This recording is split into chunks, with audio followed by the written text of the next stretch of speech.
Bonjour, je suis Philippe, je suis formateur de conduite poids lourd. Pouvoir utiliser son camion de manière optimale en prévoyant les obstacles qui peuvent survenir et en utilisant au maximum les freins moteurs du véhicule.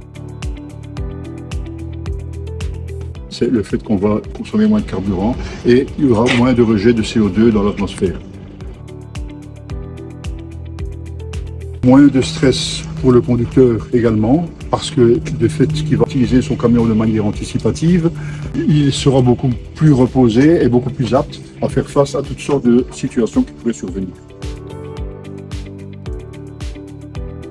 Et avant de partir avec son véhicule, bien entendu, c'est déjà faire un contrôle visuel de son véhicule, un contrôle de l'état de son camion. L'état de ses pneus, voir les fluides, voir si en général son camion est en bon état. Alors lorsque je vais sur la voie publique, si j'ai un obstacle qui se présente devant moi, un feu, un carrefour, je vais essayer de le faire de manière la plus préventive possible pour ne pas consommer inutilement.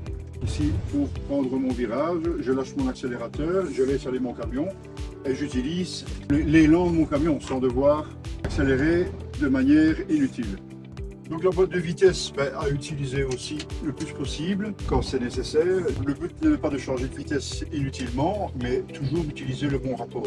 Lorsque je fais un ralentissement, je rétrograde au fur et à mesure. Ici, je regarde bien pour le T et la limite de vitesse.